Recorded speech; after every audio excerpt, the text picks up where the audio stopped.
Green light down, the clamps are down, and here we go. It's the first semi-final of the men's coxless pairs. The blue and white boat, Great Britain, that's the crew to watch. Everybody now will be attacking the British crew. France in lane 4, so let's give a full lane order. Poland in 1, South Africa in 2, Great Britain 3, France in 4, Canada in 5, and Croatia are closest to us in lane number 6. And already the whole world has just taken on the British crew, but they're currently lying in 4th, a couple of feet down. Yeah, they took a real flyer in their opener, really got away fast. Everybody now, though, is wise to that. The people right next to him are André and Roland from France. They were the Olympic bronze medalists. So those are the people that they've got to match, really. But at the moment, everybody else is out there. Everybody's taking it out pretty fast. But they have moved out very quickly as well. They've moved right out in front, and they've just taken over the lead, I think. Fantastic first 250 from the boys, from Greg and Ed. They've really got the bit between their teeth. They've had a great Gold Coast training camp after a miserable season. And now Greg and Ed are on 35.5 strokes, 35 strokes per minute. They're settling into an early race rhythm, and they're about a canvas to a third of a length up. They're doing what Redgrave and Pinsent used to do. They've just gone straight into the lead there, and they're looking very mature. Very mature. They've got half a length now on South Africa, who are just sitting there behind them. They've raced South Africa 2 or 3 times this year and beaten them every time. But look at that, that's very mature rowing. Look, Ed Code, gold medalist last year, wasn't he, in the 4. And there he is, sitting there just in front. So we're through the first timing mark now. Great Britain have taken the lead. They've had a good start. Now let's see if they'll consolidate in the second 500 metres. Now the British, we've got a great hope here. Forget the Coxless 4 for the time being. We may well get another gold medal in the men's sweep pair, and they're doing so well. Look how well they're rowing. They're sitting very, very relaxed, and they're moving very, very sweetly. It's taken them a while to get used to rowing together, because a pair is a very difficult boat to row. It took them 3 or 4 big races to get it right. Then they moved Greg Searle into the stroke seat, moved Ed back to bow, and they are really moving very, very well. But let's just watch the French. The French had a miserable start. That's France there in the foreground of the picture. They're the world champions back in 1997 in this event, and they're a wise pair. They're very, very experienced now. They're a length down at 500. They've come back to half a length. But let's see. Let's not worry too much in the early stages, though. Great Britain just sitting in rhythm. They're currently on 34 strokes per minute. Canada in lane 5 challenging. Likewise, Croatia in 6. They're the boys. There's Greg he loves sitting in the stroke seat. He rises to the occasion. The big events, there could be no bigger event than the Olympic Games. Well, you should know, because you know him well from sitting just in front of him in the coxswain seat in the pair before. But that is very mature rowing from him. He's been trying to do some sculling. He won a bronze medal in the single, but here they're rowing so well together and so relaxed. Very accurate, not trying to power it too much, just moving the boat along. It's running very sweetly, no bounce to it at all. Well, we've got great things. It's halfway, 1,000-metre mark, the semi-final number 1 of the men's coxless pairs, and Great Britain looks strong.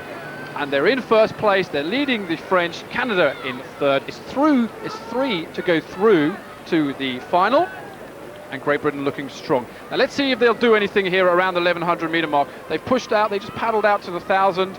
They're going to see if they can just open it up. They're on 34 strokes per minute. And Dan, you said they weren't trying to power, but they are phenomenally powerful just in their rowing. Yes, there's always the danger of overpowering, where you actually start to try and muscle it along, and that's not a good idea. What you want to do is to make sure your power is transferred into the water, and to do that you've got to be very relaxed. The danger with trying to power it is that you tense up and you start to hammer it. So here they are actually using their power most effectively.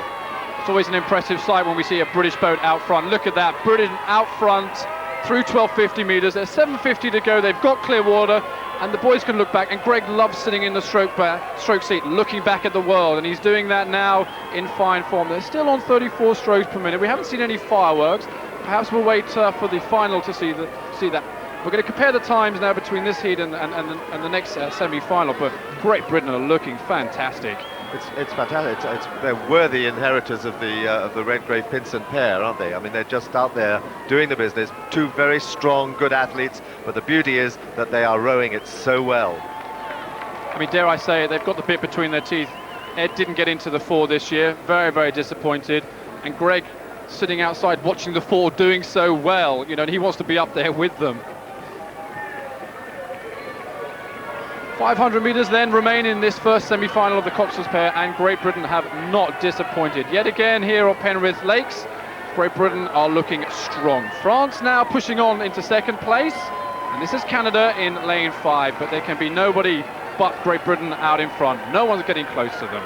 It's going to be interesting to see what happens now, because the France are very good finishers. They're smaller, less powerful than Ed and Greg, but they are very, very effective, very experienced, and this is where they really do perform well. They move very fast, and here they are now really closing. It's very, very effective and very useful to see what happens in these last few metres.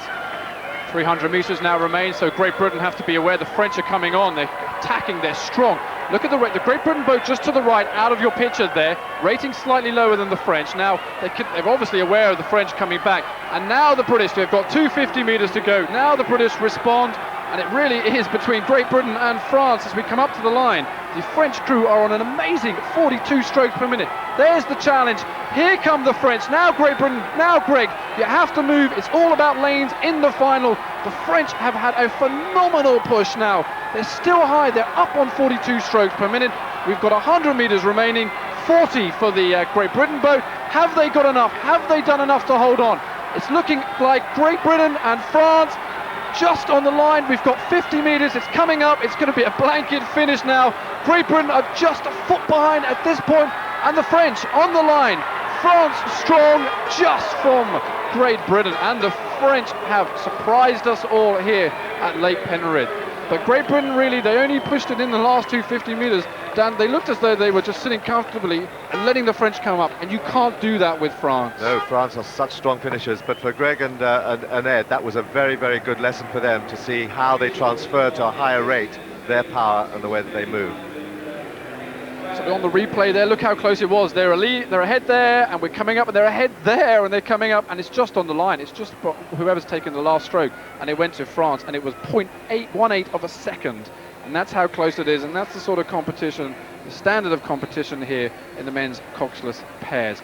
Well, it was a good race, but this pair are still learning in this regatta. They've had a dismal season, and they've come strong in the opening heat, and we shouldn't be too disappointed there with that result. No, I mean, I think it'll show them that they can't actually rest on their laurels at all. Even if they've got a length, 2 lengths in front there at the halfway, which they did have, they were looking very smooth and very relaxed. But when the crunch came and France pushed, they weren't able quite to translate that power and that smoothness into the higher rating. They had to go up to 44 strokes a minute, which is pretty high. And they got pipped there on the line.